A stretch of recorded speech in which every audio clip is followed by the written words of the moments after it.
Boa noite a todos e a todas e a todes, orientadores e orientadoras educacionais de todo o Brasil. Obrigada pela presença, por mais uma noite com vocês. Seguimos aqui, né, nas atividades da nossa terceira semana do Orientador Educacional. E hoje, com a roda de conversa, pesquisa em orientação educacional, conhecimento, praxis e produção científica no contexto de trabalho dos orientadores educacionais. Comigo aqui, representando o coletivo de Franca, meu amigo Gersino, e passo a palavra então para ele, cumprimentá-los. A todas, todos e todes. É um prazer, né, estar aqui junto com a Flávia, junto com a outra Flávia, com nossa colega de trabalho, né? E o que deixa a gente muito contente, né, é ver essa questão envolvendo, né, a orientação educacional, né? Nós que estamos aí no estado de São Paulo, ainda somos um pouco carentes, né, no nosso campo. E a gente vê uma colega de trabalho iniciando uma pesquisa dentro do nosso campo de atuação. Isso nos deixa, assim, muito orgulhosos, né, em relação ao caminho que ela escolheu trilhar, né? O dia, né, estamos aí na terceira semana, o dia do orientador educacional é o dia 4 de dezembro, mas a gente vem junto com a UERGS, com a UESC, com o apoio, né, das associações de Santa Catarina, do Rio Grande do Sul, desde o dia 22, né, com atividades em comemoração a essa terceira semana, né? E hoje nós estamos aqui no Coletivo de Franca para ouvir nossa colega Flávia, né, em relação à pesquisa que ela está desenvolvendo sobre o nosso trabalho da orientação educacional. Eu gostaria de pedir a outros colegas de cidades, né, do estado de São Paulo, não só do estado de São Paulo, logicamente, mas, né, extensivo a todo o território nacional, mas que se quiserem, né, manter contato com a gente, para a gente estreite os laços, principalmente, né, no caso do estado de São Paulo, a Elis, que é a nossa técnica aí da live, vai deixar um telefone de contato para que quem tiver interesse, né, para conhecer o nosso trabalho e a gente fomentar um pouco mais a questão da orientação educacional no estado de São Paulo, nos dê esse prazer aí do contato, né, que a gente espera, né, depois, assim que possível, entrar em contato com, né, com os interessados, principalmente do estado de São Paulo. Porque nós estamos sozinhos, né, Gersino? Assim, no estado de São Paulo, no Fórum Nacional em Defesa da Orientação Educacional, o estado de São Paulo só tem representantes da cidade de Franca, né? E muitas cidades ainda no estado de São Paulo têm o cargo do orientador educacional. Então, a gente precisa estabelecer contatos com essas outras cidades para, quem sabe, né, criarmos a nossa associação de orientadores educacionais no estado de São Paulo também. É um sonho, né? É um sonho, não muito distante, né? Mas a gente está trabalhando para que isso realmente se concretize, né? Que a gente se organize melhor em relação, né, ao nosso estado.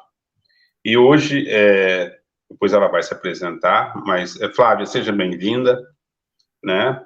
A gente admiro muito você, primeiro, como pessoa, né, da profissional, e agora mais orgulhoso ainda em relação, né, à sua pesquisa que você começou a desenvolver, tá? Então, seja bem-vinda e uma boa live a todos nós, tá bom? Obrigado. Obrigada. Vou apresentar a Flávia rapidamente, gente. Vou ler um resuminho do currículo dela aqui, né? A nossa querida amiga Flávia Afonso Xavier, ela é orientadora educacional no município de Franca há 6 anos, formada em pedagogia na Universidade de Franca, pós-graduação em mídias na educação na Universidade Federal São João del Rei, pós-graduação em teoria e prática da educação, foi professora tutora do curso de pedagogia da Universidade Federal São João del Rei, pelo polo da Universidade Aberta do Brasil, e hoje é mestranda do programa de pós-graduação estrito sensu interdisciplinar em desenvolvimento regional pela Unifacef, aqui em Franca também. Então, Flávia, seja bem-vinda. E ela vai falar, né, um pouco sobre o seu trabalho, sua pesquisa de mestrado que vem sendo desenvolvida, né, no âmbito da orientação educacional. Então, Flávia, seja bem-vinda. É muito satisfatório para a gente receber uma colega de trabalho e também, né, satisfatório para nós ter em mente, ter em destaque a construção do conhecimento científico na área da orientação educacional, né? Isso para nós é muito importante. Eu falava ontem na live que nós tivemos com o professor Lorival que nós, enquanto profissionais da educação, somos produtores de conhecimento também. O conhecimento não se dá apenas na academia, né? Ele se dá também no contexto de chão da escola, que é lá onde nós estamos.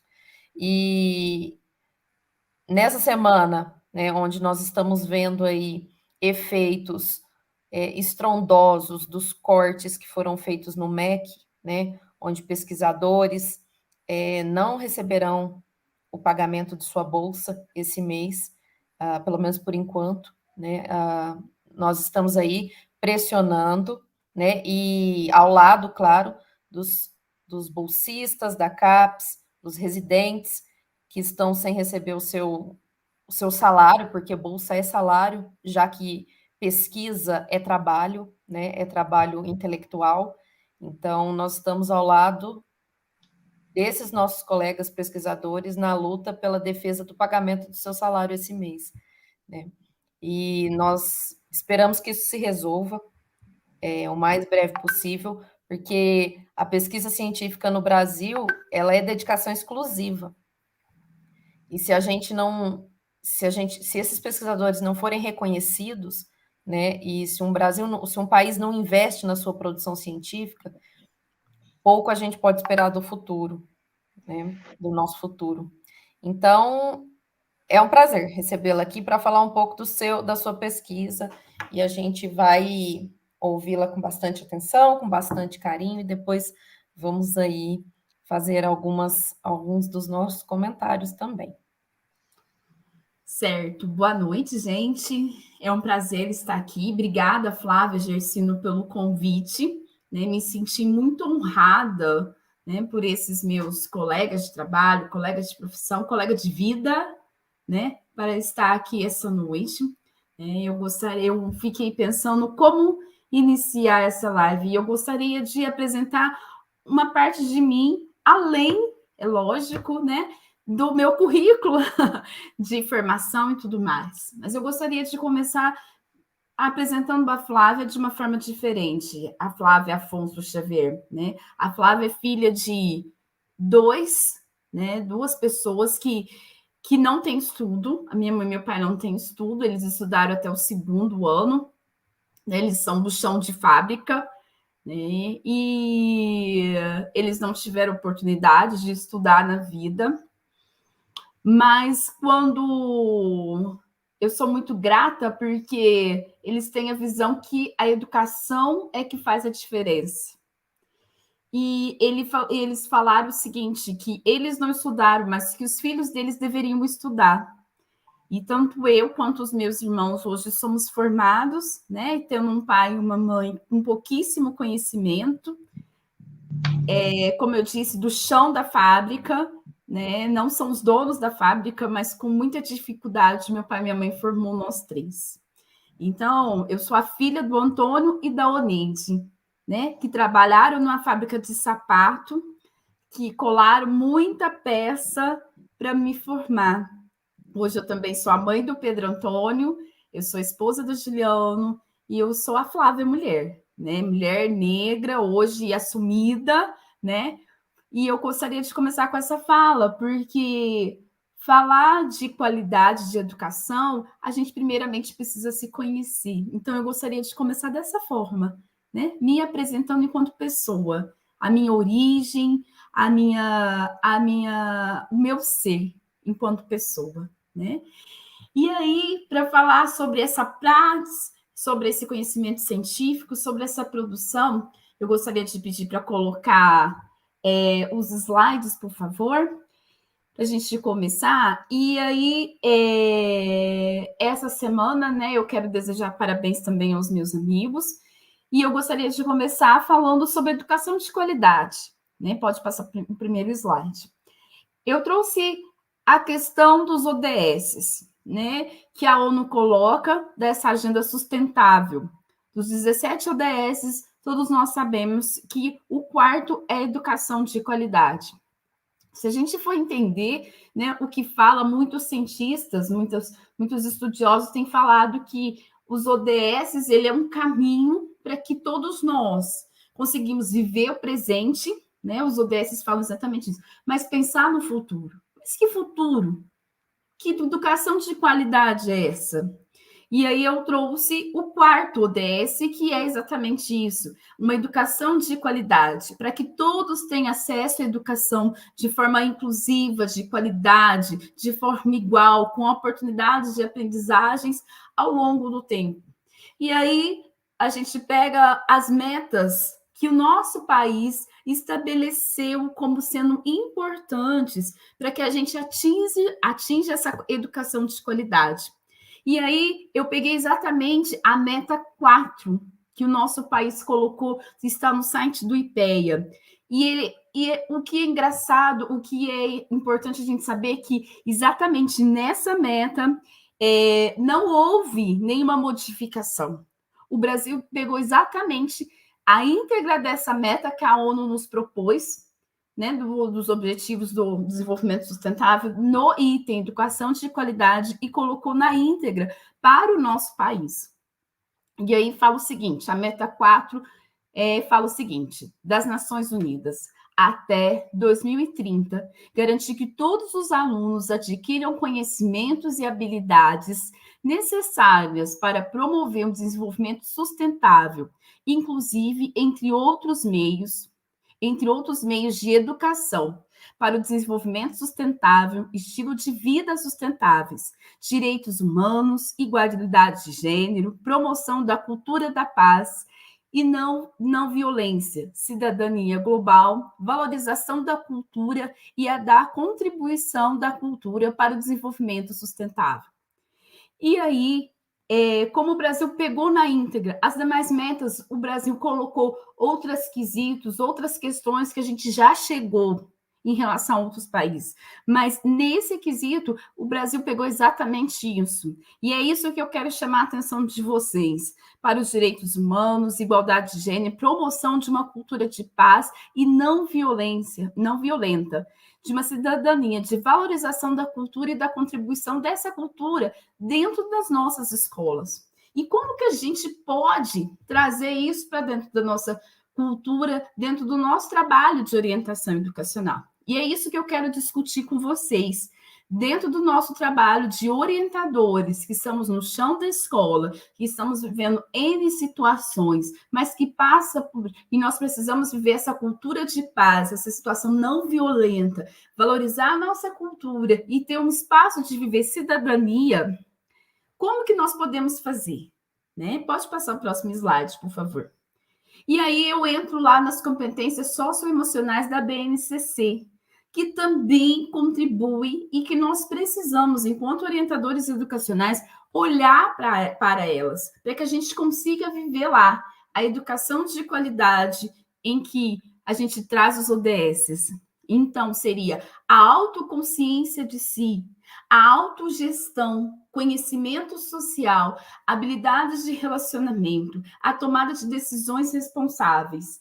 E se a gente for pensar em tudo isso, as nossas escolas estão rodeadas de relação.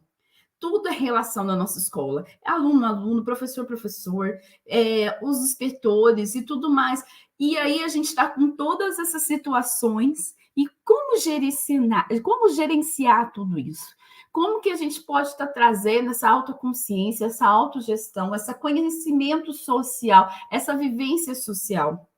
No meu trabalho de pesquisa, eu trago alguns dados que eu não trouxe aqui, mas que teve um aumento no estado de São Paulo, qual eu pesquiso, de 75% do aumento de violência nas escolas desde o início da pandemia. Então, foi um aumento muito grande. E a pesquisa fala o seguinte, que era uma relação, fizeram uma relação de abril do ano anterior à pandemia e agora, com o ano depois que nós retornamos na escola, as situações de violência aumentaram inumeramente, porque as pessoas perderam essa consciência, essa consciência de viver junto, de autogerenciar, das habilidades dos relacionamentos, né? E mais ainda, tem uma tomada de responsabilidade diante do outro. Pode passar o próximo slide, por favor. E aí, trazendo as competências socioemocionais para o nosso trabalho, eu quero destacar exatamente as competências socioemocionais incluem esse conjunto de habilidades que a pessoa tem de lidar com as próprias emoções, de se relacionar com o outro.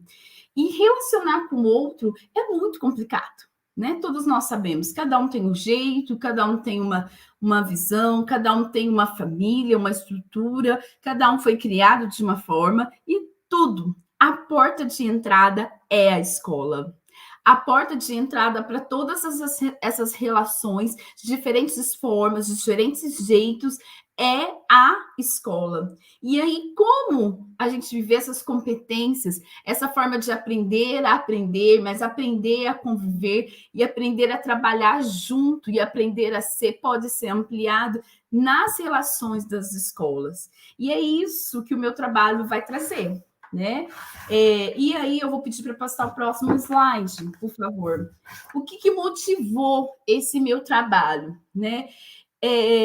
Gente, eu sei que a maioria que está nos ouvindo é orientadora educacional. E quando a gente abre, às vezes, a porta da sala, ou que chega na escola um pouquinho depois, parece que é uma leva de coisas, né? Que vem muita reclamação. Então, assim, quando eu pensei nesse trabalho, o que motivou, né? Que as crianças levavam para a sala de aula, por recreio, muitos conflitos e brigas e ofensas. Porque, como eu não falei para vocês, mas eu trabalho na periferia, na zona sul da cidade. É uma região considerada, assim, cheia de muita desigualdade social, de muitas dificuldades, é uma região que tem muita droga, é uma região que tem muita violência, né? E como é um bairro grande, mas ao mesmo tempo muitas pessoas se conhecem, e os alunos levam aquilo que está, às vezes, para a rua e tudo mais, os alunos levam para dentro da escola. Então, às vezes, eram coisas que tinham acontecido fora do chão da escola e eles levavam para dentro da escola. Então, quando eu pensei nesse trabalho, o que mais me motivou isso, porque como gerenciar isso? Algo muito maior que vem de fora, que vem de fora dos muros da escola. E aí os pais sempre iam lá na escola e protestavam a questão que o filho estava sofrendo bullying. E eu já tive até a experiência de pai falando assim, porque aquela pessoa chamando o filho de outro de agressor, né? Crianças de 7, 8 anos, eu achei tudo muito forte, né? E, em compensação, todos os professores, os alunos, os funcionários levavam muitas situações de violência. Então, assim, o meu trabalho ele foi motivado a rir nesse momento. Pode passar, por favor. E aí, eu fiquei pensando e fui estudando e tudo mais. E aí, eu conheci uma professora que ela tinha essa prática das assembleias escolares.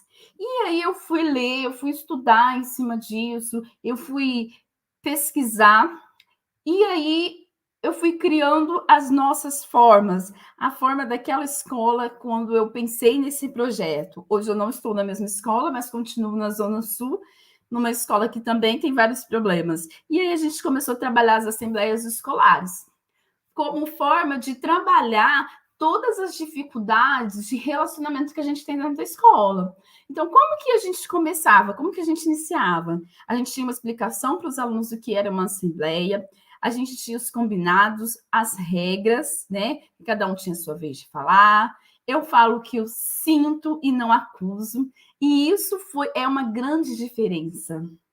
E ensinar isso para as crianças também fez muita diferença, né? Ensinar a falar aquilo que eu sinto, o meu sentimento, e não acusar o outro. Quando eu falo o que eu sinto, porque sentimentos são para serem sentidos, e a gente tem, e o sentimento nos afeta de certa forma não, de forma completa, eu falo para o outro o que eu estou sentindo e não daquilo que ele está me ofendendo. O outro acolhe de uma outra forma. E aí a gente falava, e aí a outra regra que eu fui colocando para as crianças era somente falar de quem estava presente, né? E aí a gente fazia um combinado, né, dessa fala, dessas assembleias, que fala na assembleia, fica na assembleia, e eu fui trazendo isso para as crianças. Conforme a gente foi ampliando o trabalho, a gente foi colocando caixas, né, de sugestão, de motivação, e aí eu comecei com esse trabalho na escola, porque era uma forma de conseguir tentar amenizar. Porém, eu não sabia, né? A gente precisa que, ao estudar e com o curso que a gente foi fazendo, que na época quem era minha gestora era a Flávia, da Secretaria da Educação, que isso era algo maior do que somente uma prática que eu tinha na escola. Então, e a gente vai fazer um curso de introdução à justiça restaurativa no ambiente escolar. E aí eu descobri que eu já estava fazendo na prática essa justiça restaurativa na escola sem saber o que significava. E aí eu comecei os meus estudos, né, a partir desse curso que foi fabuloso que nós tivemos, né, enquanto... Pode passar o próximo slide. Um curso fabuloso que nós que a gente teve durante alguns meses com a professora Berenice, que a Flávia trouxe para o grupo. E aí eu fui entender a importância do meu trabalho de orientadora enquanto mediadora de conflitos na escola. E aí eu fui estudar sobre mediação de conflitos na escola e sobre justiça restaurativa no ambiente escolar. E interessante que eu não conhecia esse livro, e ontem a Flávia entregou para os orientadores, né? A gente fez um sorteio, que foi um livro que ela ganhou da organização, né, dos orientadores, e eu falei, puxa, como assim antes eu não sabia disso? Como que eu não conhecia esse material antes, né? E aí, a partir desse curso ministrado pela professora doutora Berenice, eu procurei ela depois, e eu comecei a montar o meu projeto de pesquisa para entrar no mestrado, que já era um sonho. E aí, eu fui... Toda essa prática que eu já tinha na escola, essa vivência, eu fui escrever esse projeto de pesquisa em cima de práticas de justiça restaurativa no ambiente escolar, com mediação de conflitos. E aí, agora minha pesquisa está em andamento, o meu projeto de pesquisa ainda continua em andamento, né? Mas, assim, quais foram as questões, aquilo que a gente já foi estudado, aquilo que já foi pensado, né? Aquilo que já foi lido, meditado, que os projetos de justiça restaurativa no ambiente escolar, quando a gente vive eles, ensina eles aos alunos, nós estamos tendo práticas verdadeiras de cidadania. Tanto que eu vou falar no meu projeto, eu estou conversando no meu projeto sobre práticas de cidadania baseados no educador Paulo Freire e na Marta Nussbaum, que vai falar sobre a importância dessa cidadania, dessas práticas de cidadania dentro do ambiente escolar. Como é que nós queremos formar alunos para a sociedade se a gente não trabalha também essa parte? Sendo que a gente está tirando o currículo atual, ele está tirando, né, principalmente no ensino fundamental 2, as disciplinas de humanidade que faz com que as pessoas pensem em ações de cidadania, em ações que possam pensar no coletivo, né? Então, assim, pensar no projeto de justiça restaurativa no ambiente escolar é muito mais, além de resolver os conflitos que a gente tem no primeiro momento da escola, mas é levar para os alunos essa cidadania, esse exercício da razão pública, né? O meu trabalho, a gente vai falar muito do exercício da razão pública, que é você pensar em si, mas também pensar no bem comum, que é o que a Amartya Sen vai falar, né? Que são a base da minha pesquisa. E eu vou pedir para passar o próximo slide, por favor. E aí, eu peguei um trecho, né, que está falando: o ambiente escolar, a justiça restaurativa reivindica para si a concessão e a reorientação da gestão de conflitos. E é isso que o trabalho do orientador, né, aqui em Franca, por exemplo, nós temos muita prática burocrática enquanto orientadores, mas a questão da gestão de conflitos, eu pessoalmente gosto muito de resolver na escola. Eu gosto muito de resolver, não, de mediar na escola. Essa gestão de conflitos, a gente poder ponderar as ações, esse reconhecimento, para que as crianças tenham uma visão do reconhecimento da sua responsabilidade com o outro. Porque quando eu firo o outro, eu tenho uma responsabilidade com o sentimento, com a ação dele. Eu já tive casos de aluno de escolas que eu trabalhei, em que a questão do bullying era tão grande que a família teve que tirar o aluno da escola por conta dessa questão do bullying. E aí, refletindo sobre isso, na época eu não era, mas as professoras me contaram, né, dessa escola que eu trabalhava, as professoras me colocavam, as professoras me colocaram essa situação. E eu fiquei, puxa, como que pode um aluno sair da escola por uma questão tão séria dessa e ninguém fazer algo para ajudar? Não, é uma responsabilidade muito grande nossa, enquanto cidadão, enquanto educadores, enquanto orientadores educacionais, enquanto professores, a gente mediar essa questão do conflito dentro da escola. Porque conflito a gente vai ter a vida toda, mas a gente não pode ensinar que a gente deve fugir, mas a gente precisa resolver. E que aquele que agride, ele tem uma responsabilidade com o outro, pelo aquilo que vai acontecer com o outro também. E é isso que as práticas de justiça restaurativa vai falar dentro do ambiente escolar, de a gente ter essa oportunidade do diálogo, né? Dentro da minha pesquisa também, a gente vai ver que a escola tem muita cultura do punir, né? Quantas vezes o professor chega para a gente com certa razão, não vou tirar a razão do professor, porque às vezes o aluno tira o professor, né, do lugar dele ali, do equilíbrio, e aí a gente se perde, né? A gente se perde com aquela fala, com aquela coisa do professor ali, e você fala, puxa, como resolver isso? Porque esse aluno realmente está errado, e eu não posso simplesmente puni-lo, não pode simplesmente dar uma advertência, uma suspensão, chamar a diretora, mas a gente precisa pensar numa cultura diferente além da punição. A escola não pode ficar simplesmente no punir. A escola precisa fazer com que os alunos se reorganizem, para que os alunos se vivam de uma forma diferente. E é um desafio também trazer isso para o professor. Porque muitas vezes o professor acha que a gente está passando a mão na cabeça do aluno e a gente não está passando a mão na cabeça do aluno. A gente precisa ter também, assim como a gente fala para o professor, olha, o aluno errou em tal disciplina, é porque ele precisa ainda chegar até lá. Mas o aluno errou, ele fez algo indevido, é porque ele também precisa aprender algo para chegar até lá. Então, é isso que vai falar das relações de justiça restaurativa na escola, né? É um pequeno passo, mas a gente consegue chegar, né? E aí eu vou pedir para passar o próximo slide, por favor. Ela está passando o slide, né?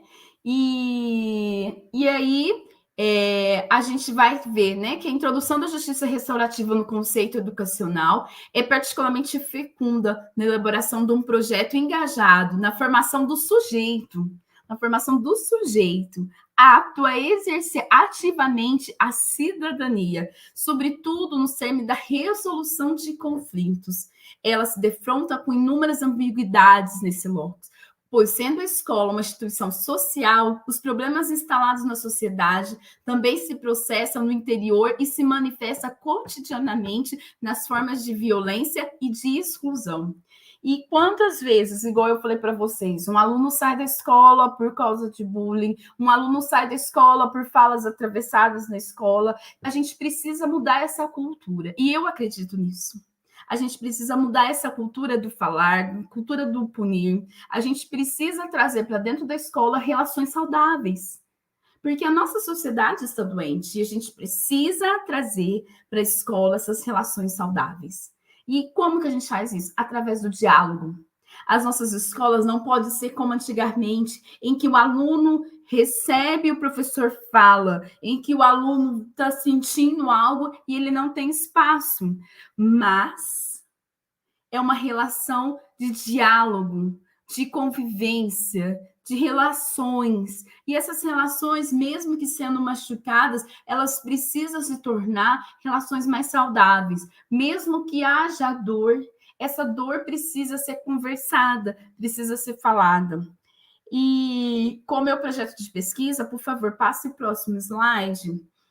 Né, ele ficou assim: a justiça restaurativa no ambiente escolar como forma de exercício de cidadania, né? E aí viver essa cidadania, porque quando a gente ensina o nosso aluno a dialogar sobre aquilo que é importante para ele, a gente já está colocando para ele, a gente já está ensinando para que na sociedade também ele possa viver essa cidadania. Ele não seja um cidadão que simplesmente engole sapos, um cidadão que simplesmente, porque a escola ensinou, eu recebo e guardo para mim. Não, é esse exercício de cidadania, né? Porque é esse exercício da razão pública, como se diz Amartya Sen, é aquele sujeito que ele tem a liberdade de fazer as suas escolhas, porque ele tem as capacidades para isso, mas ele também pensa no bem social. É um pensar no desenvolvimento, como nós falamos, né? Que vai muito além de um PIB. Muito, muito além. O desenvolvimento é você olhar para as necessidades do ser humano. Por isso eu comecei trazendo a minha fala, o desenvolvimento sustentável. E eu vou pedir para passar o próximo slide, por favor. E aí eu fiquei com esse problema de pesquisa, e é esse o meu problema de pesquisas. As escolas que usam a Assembleia Escolar como justiça restaurativa para mediação de conflitos, realmente permite que os alunos tenham atuação no ambiente escolar, utilizando o diálogo como resolução dos conflitos do dia a dia. E é isso que eu quero responder na minha pesquisa. Será que isso realmente está acontecendo?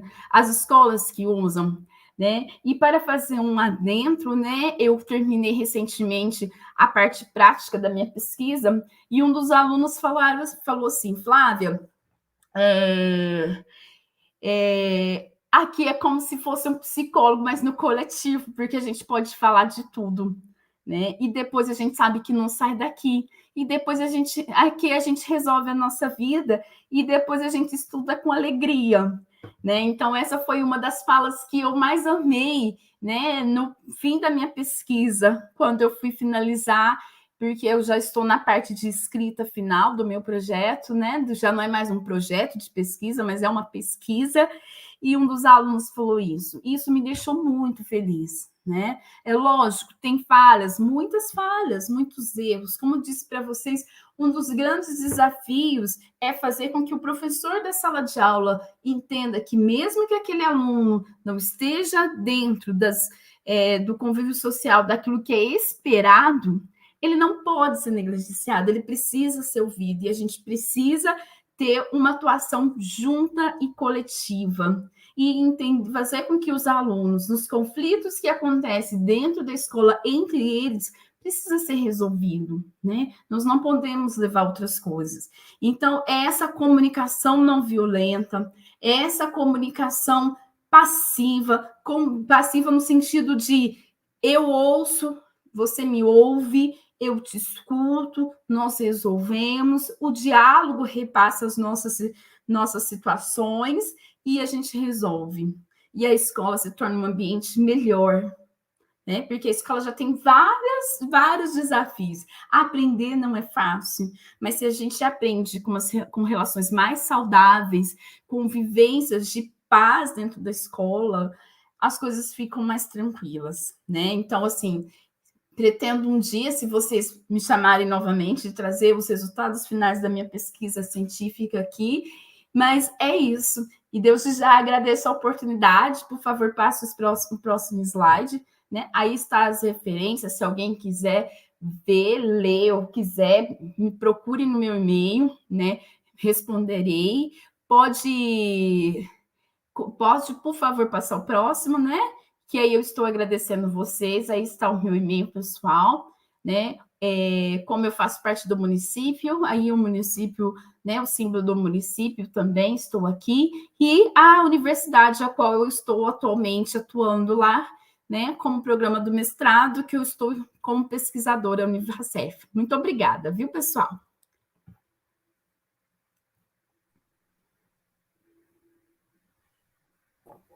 Muito bem, minha amiga. É isso aí, né?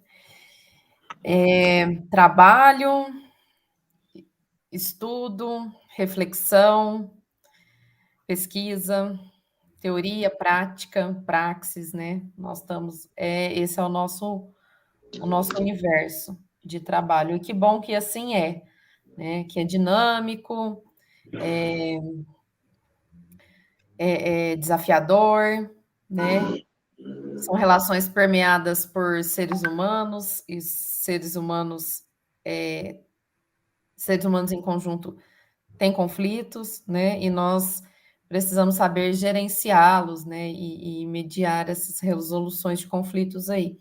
O seu trabalho é muito lindo, né? Eu também, assim, desde que cheguei na orientação educacional aqui em Franca, logo nos primeiros anos, eu acho que você já trabalhava com essa questão das assembleias, né?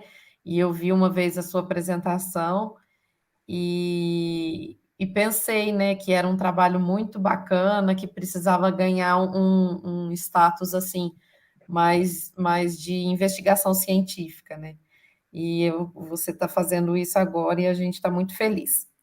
Bom, eu fiz algumas anotações durante a sua fala, né?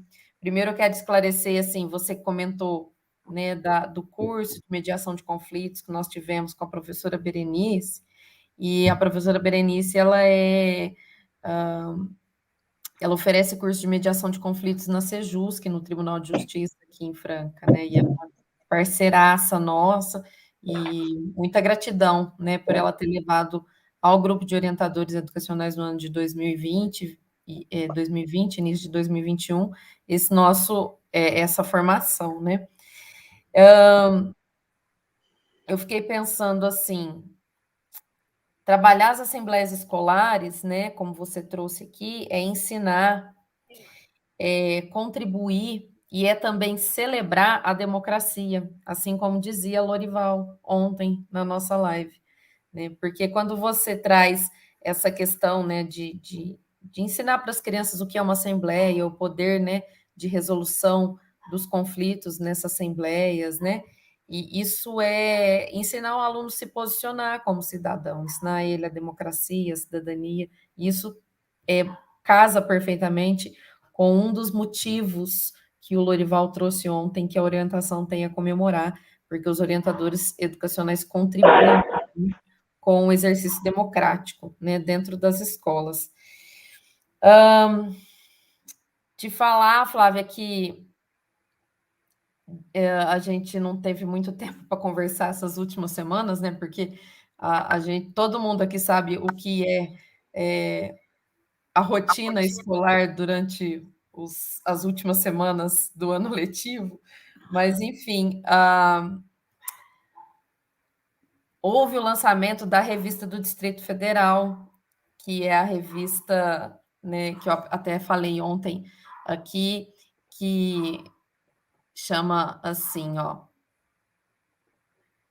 Deixa eu pegar o nome aqui, que de cor eu não vou lembrar. Cartas Pedagógicas da Orientação Educacional e Outros Escritos. Nossa Praxis pela Cultura de Paz. né? Essa revista das meninas, né? Da orientação das meninas, não, da orientação educacional lá no Distrito Federal, eu acho que ela vai ser um bom recurso de pesquisa para você, né? Uma boa fonte de pesquisa para você. E ela já está disponível aí, e depois a gente compartilha o link, tá bom? Outra coisa que eu coloquei aqui. Esse trabalho que você traz, né? A gente tem que destacar esse trabalho na escola que você vem fazendo há tantos anos. Quantas pautas ele ajuda a suscitar, né, nas crianças? Quantos caminhos, quantos caminhos ele nos abre, né, para serem trabalhados, além da promoção dessa cultura de paz, ele traz, porque quando a gente parte da demanda que gera os conflitos entre os alunos, a gente pode refletir sobre tantas coisas, né, que estão, infelizmente, presentes no cotidiano das crianças e das escolas. Então, a gente pode chamar a atenção para a pauta antirracista, para a pauta antimachista, né, para os valores humanos que estão tão perdidos, né, na nossa sociedade, e isso eu acho que é a grande beleza, né, de todo esse seu trabalho. E, por fim, eu queria destacar aqui que eu sempre tenho comigo essa crença, sabe?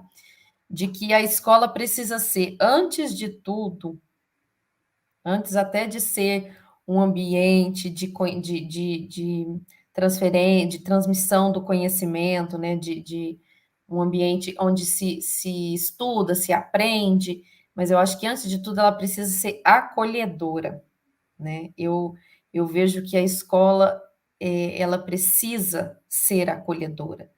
Se for uma escola que exclui, se for uma escola que não olha com o cuidado necessário para essas questões de acolher aquele que está agredindo, porque uma agressão, uma violência, ela é um pedido de socorro, né, muitas vezes. Então, se a escola não for esse lugar, né, de acolher, de compreender, de tentar mudar, de tentar transformar, a escola não tem razão de ser, né? Então, eu acho que, e nós, enquanto orientadores educacionais na escola, né, nós temos um papel decisivo nisso, sabe? Um papel decisivo.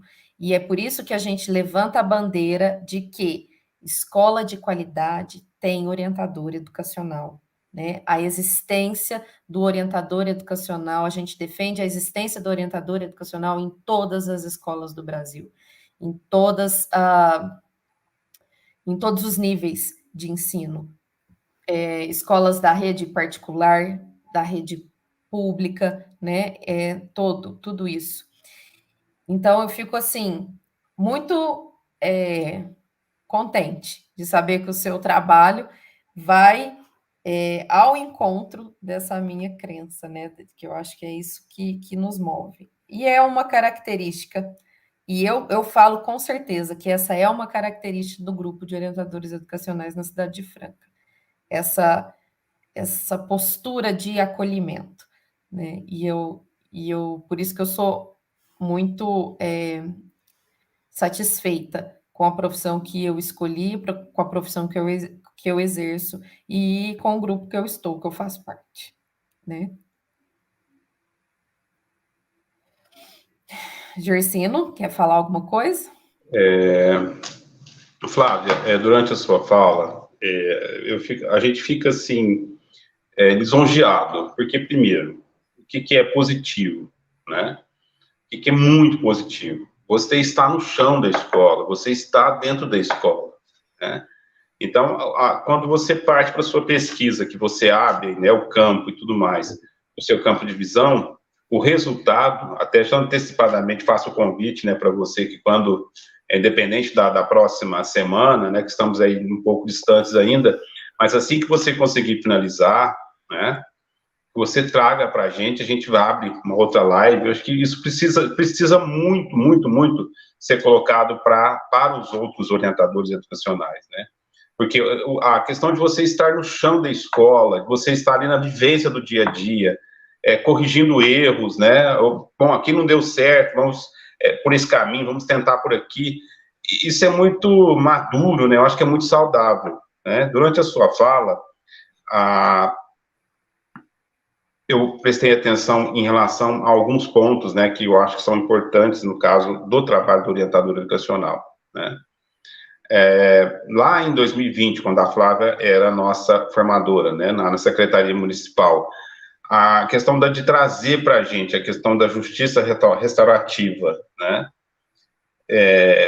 a questão das assembleias, né, que são movimentos, são formatos novos, né, não é novo, logicamente, esse formato, mas para nós, no dia a dia, eu tentei aplicar em algumas situações, em algumas deu certo, outras não deram, né, mas eu acho que, assim, a questão do dia a dia, você está ali, caminhando junto com a sua pesquisa, lógico, e corrigindo os pontos que são falhos, né, para que você chegue a um resultado aí, legal, né, no final, eu acho isso muito, muito legal, muito bom, né, porque a gente está muito cansado, eu particularmente, a gente tem hora que a gente cansa muito, Flávia, de algumas práticas, alguns formatos e tudo virem de pessoas que nem têm a vivência do chão da escola, né, a gente sabe que tem muitos, né, que tem a prática como aliada, né.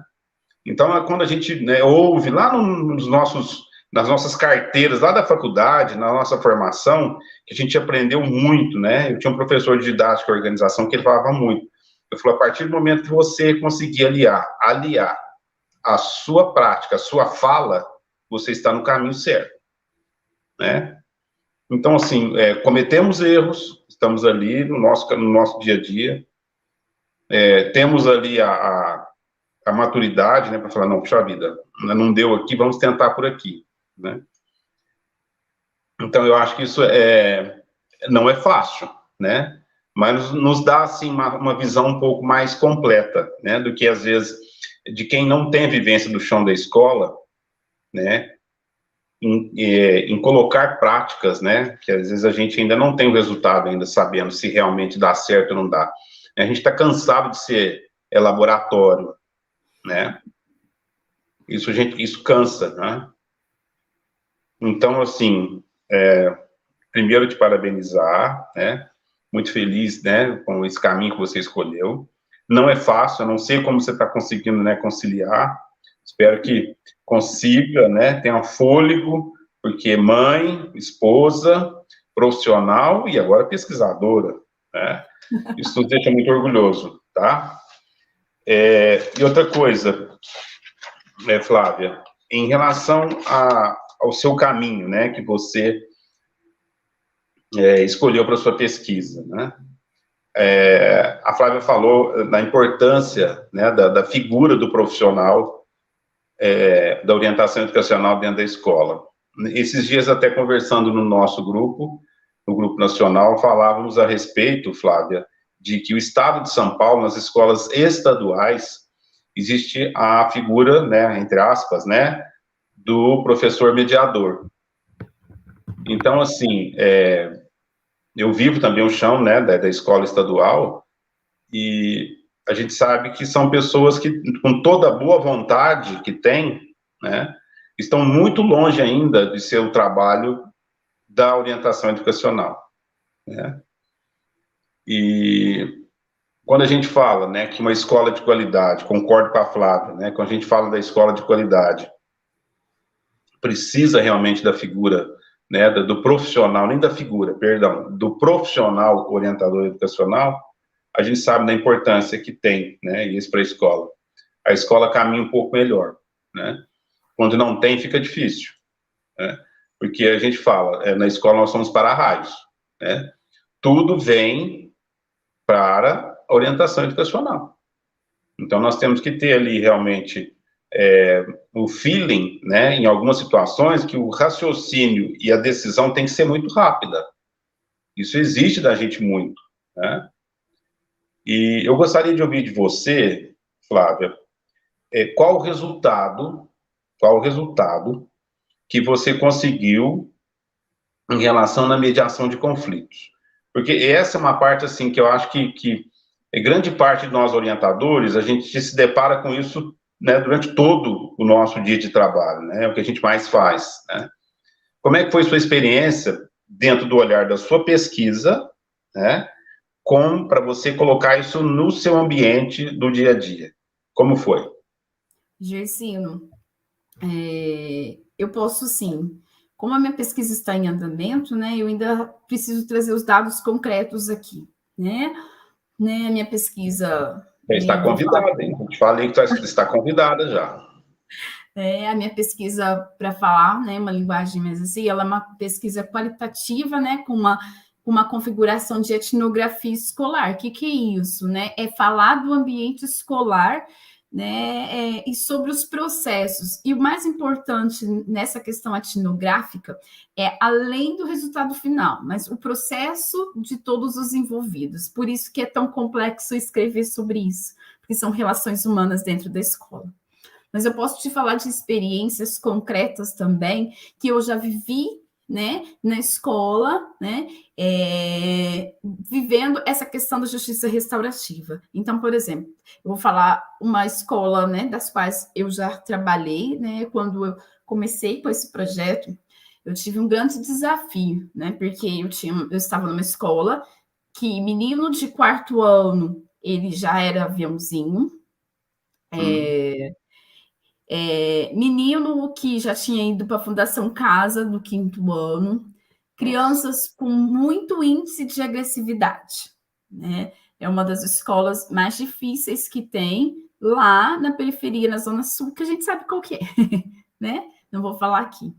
E as brigas eram muito constantes, muito, e eu já não sabia o que fazer, né? E foi quando eu assisti, né? Eu até não coloquei, quando uma professora me deu essa dica, e a gente começou a tatear, né? Foi uma tateação desse trabalho, né? Então, assim, o que eu consegui concretamente na escola? Eu já consegui que não houvesse brigas em que eles se machucassem, né? Porque eu já tive... O inspetor tirava menino sangrando no recreio, era um trem de doido, né? Essa é a nossa realidade, né? Não, eu acredito que hoje, Flávia, essa realidade, infelizmente, ela já está em outras escolas, né? Mas a gente está aí na luta, mas continua aí. E eu consegui que todos eles também, né? Porque aí eu consegui estabelecer parcerias também com esses alunos, né? Porque quando você começa a fazer mediação de conflitos, é muito legal, é muito bacana, porque você começa a estabelecer relações diferentes com esses alunos. Então, a mediação de conflito acaba indo para o além daquele momento da assembleia. Então, a gente consegue resolver os conflitos, ali encerra aquele conflito, aquele xingamento que poderia levar à briga, né? Mas também traz para aquele que é o mediador o aluno para perto. E é outra experiência muito bacana que eu poderia pensar também em escrever, em trazer esses alunos para perto. E aí você começa a ser mediador não só daqueles conflitos, mas você começa também a ter uma relação com aqueles alunos de forma de uma relação de acolhimento. E aí você começa a descobrir o que acontece com aquele menino fora da sala de aula, o que acontece com aquele ser humano, como é a família dele. Nossa, então ele perto da família dele é muito bom, né? Porque aí você começa a ter um Flávia, quando a gente, desculpa a interrupção, quando você, por isso que eu falo muito, muito, muito da importância da entrevista, né? Isso, desculpe os colegas, mas a gente está falando a nível, né, infelizmente, aí a nível municipal, mas assim, é a nossa experiência, né? Quando eu falo da questão da entrevista, Flávia, da importância, que eu faria até o 5º ano. Precisaria repensar nesse formato, isso agora, né, desculpe os colegas aí, mas falando no nosso caso, né, precisaria pensar aquela questão das 2 primeiras semanas e que fosse aberto isso até o 5º ano. Porque quando nós, junto com os professores, passamos a entender um pouco, a conhecer um pouco mais da história daquele aluninho que está ali e que, às vezes, do trabalho que ele vai dar ou que já deu, quando você conhece o contexto e onde que ele está e o que ele vive, o nosso olhar, ele muda. Muda. E assim, e aí você começa a ter uma relação e aquele menino começa a trazer, Gersino, situações que ele vive, e ali você começa a ser o mediador dele também. Então, assim, você começa, de certa forma, a ser aquela pessoa que ele tem referência na escola, né? E aí eu fui, que é um outro assunto que talvez a gente possa começar a pesquisar também, que eu fui aprender com as pedagogas do nosso município, que elas falam muito de controle inibitório, né? Que é uma outra coisa que o orientador também precisa estudar sobre, né? E ali você começa a estabelecer e trabalhar isso com um aluno grande mesmo, coisa que ele precisava, habilidade que ele precisava ter adquirido lá atrás, lá no Deus da Educação Infantil. Você começa a trabalhar com ele e você traz ele para perto, né? E ali as relações vão melhorando. E aí, mas o outro desafio é mostrar para o professor que você não está passando a mão na cabeça do aluno, mas que você está trazendo um acolhimento para ele. E aí a gente precisa também trabalhar com o professor, é o outro desafio. A diferença entre passar a mão na cabeça do erro, porque justiça restaurativa não é passar a mão na cabeça. Não é. É você reconhecer o seu erro e, diante do seu erro, o que eu posso assumir como minha responsabilidade para melhorar, né? Só que para o professor entender isso, muitas vezes é muito difícil, porque ele estuda, muitas vezes o nosso professor, ele estuda para fazer a prova do Saresp, para ensinar o menino a ser alfabetizado, para trabalhar letramento, alfabetização, ele trabalha as habilidades ali para que o aluno de leitura e escrita, só que ele esquece muitas vezes que aquele aluno é um ser humano que às vezes está cheio de conflito, ele não vai aprender mesmo, porque ele está cheio de conflitos. E se você parar um pouquinho, que seja num dia, funções executivas, muito bem, Larissa, funções executivas que a gente precisava trabalhar enquanto orientadores. Obrigada. Autorregulação, falou aí a minha colega de trabalho, a Renata. Obrigada, meninas. As coisas ficariam diferentes, né? Então, a gente também precisa estudar autorregulação, função executiva enquanto orientadores dentro da escola, para que a gente também consiga outros avanços e trazer isso para a figura do professor. Como? É um desafio. Não sei ainda. Mas a gente vai conseguir, tá bom? Flávia, muitas das vezes eu acho que ele espera muita questão de punição, né? Então, a gente, nas poucas oportunidades que nós temos que muito, quando a gente trabalhar com esse professor, né? Essa questão da punição, né? Da diferença que tem entre você, que eu acho que é um passo muito importante, a questão, né, que a gente, no nosso dia a dia e tal, tudo mais, questão de passar a mão, né, na cabeça, entre aspas, por um erro, com justiça restaurativa. Isso acho que precisa ficar muito claro para os professores, que a questão dessa não é que a gente está, como se diz, sendo complacente com situações que deveriam exigir ali um posicionamento, né, mais incisivo, mais firme, não é essa, né?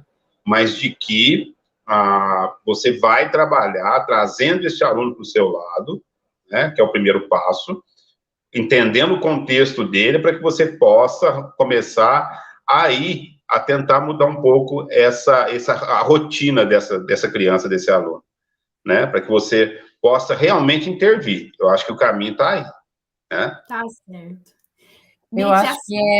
Eu acho que é educar para transformar, né, gente? Eu acho que isso é o resumo da nossa ópera aqui, né? Transformar visões, às vezes, bastante equivocadas, né? Que foram se perpetuando ao longo da nossa história educacional, e essa transformação, ela tem que vir de todos os lados, né? E ela refletirá também em todos os lados. É uma transformação para a sociedade, né? Essa função social da nossa escola. Bom, eu quero aqui, Gersino, desculpa se eu te interrompi, mas eu preciso agradecer antes que eu me esqueça, e eu não posso esquecer, né? Porque seria uma tremenda falta de educação e de ingratidão, né? Eu tenho que agradecer aqui a Associação dos Orientadores Educacionais do Rio Grande do Sul, tá? Na figura da Rosângela e também na figura da Elis. A Elis está nos bastidores aqui, tornando possível essa live. A OERGS, então, torna possível essa nossa live, porque nós não temos estrutura aqui, né, Gersino? Nós dois, assim, não temos essa estrutura, não temos a plataforma da live, tá? Então, assim, a Rosângela sempre, lá, lindona, ó, falando boa noite para nós, a Rosângela sempre nos disponibilizando toda a estrutura da Associação do Rio Grande do Sul, e eu sou muito feliz, né? Nós aqui somos muito felizes de poder contar com o apoio da OERGS e da Elis, querida. A Elis nunca aparece na telinha, gente, mas sem a Elis, nada disso seria possível, tá? Nenhuma transmissão das que fizemos aqui.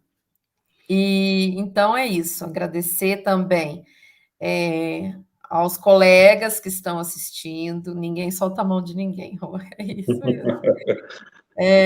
Agradecer aos colegas de Franca que estão assistindo, aos colegas de outros lugares, né? Tantos orientadores educacionais espalhados pelo mundo, pelo Brasil inteiro, quem sabe até pela América Latina, né? Como disse a Rosângela ontem. E agradecer Flávia novamente pelo convite, né? E convidá-los, né? Quem está aqui acompanhando, a conhecer o trabalho do Fórum Nacional em Defesa da Orientação Educacional, né? Siga nossa página no Facebook, tá bom? E é isso. Passo a palavra para vocês finalizarem, os agradecimentos finais aí, Gersine e Flávia. Flávia, só um instante só, por favor, Flávia, endossando aí, né, a fala da Flávia em relação ao agradecimento à Rosângela, Flávia né? Pinheiro, Flávia Xavier, gente. Flávia Pinheiro, Flávia Pinheiro, né? Para que isso realmente fosse possível, né? E lembrando aos colegas de outros estados, né, de outras cidades, Franca hoje é feriado municipal, né? Hoje é comemorado o Dia da Padroeira, né, Nossa Senhora da Conceição, que é a padroeira da cidade, e, né, não medindo esforços para que isso acontecesse, né, tanto da Flávia, quanto das duas Flávias aí, né, para que a gente pudesse levar a vocês um pouco da experiência. Eu acho que foi muito rico, Flávia, né, a sua exposição. Eu acho que nos deixa, assim, muito confiantes, sabe? E, assim, um pouco mais entusiasmados, né? Sabemos que o caminho é difícil, né? Igual, nosso caminho, ele é feito de erros e acertos, né? Mas a gente está tentando, né, trilhar e fazer com que ele seja um caminho, assim, um pouco mais leve, né? Agradeço a você pela disponibilidade, né? Tá feito aqui o convite para que o final, né, quando você já tiver finalizado, né, tiver com dados e tudo mais, trazer isso, né, para a gente poder socializar, né, com os outros orientadores, né? Meus parabéns mais uma vez pela encarar esse desafio, que eu sei que não é fácil, né? A Flávia Pinheiro também está aí nessa batalha, né, Flávia? Então, agradecer. As duas aí estão caminhando aí para os doutorados, né? Daqui a um pouco temos duas doutoras aqui dentro da orientação educacional, e nos deixa isso muito lisonjeados e honrados, né? Para que você volte, né, numa próxima oportunidade, e socialize aí com a gente o final da sua pesquisa. Eu acho que vai ser de muita valia, né, para todos nós orientadores. Mais uma vez, obrigado, Rosângela, obrigado, Elis, né, por tornar isso, né, realmente real, para que acontecesse, e fica o meu agradecimento aí a todos os orientadores que estiveram com a gente aqui, tá bom? Abraço a todos aí. Obrigado, Flávio.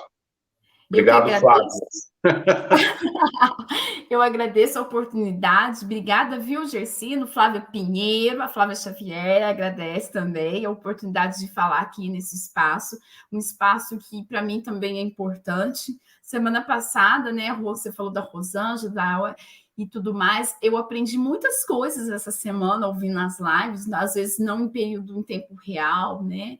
E eu fiquei muito orgulhosa de estar orientadora educacional, ter um conselho, ter um estatuto, ter tudo isso, toda essa organização, né? E que possa cada vez mais melhorar. Eu quero agradecer também. Eu vi o pessoal da minha escola aí, da galera do Paulo Freire, que está falando oi aqui, né? Da escola que eu amo.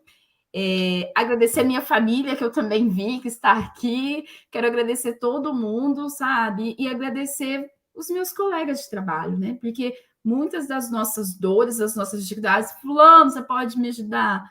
E sempre tem um ombro amigo, né? Então, vocês são meus parceiros, nós somos parceiros de vida e de profissão, tá? Muito obrigada a todos e um beijo no coração, né? Feliz Natal. É isso aí, gente. A orientação educacional vive e avança. Aí! Obrigado, Flávio. Obrigada.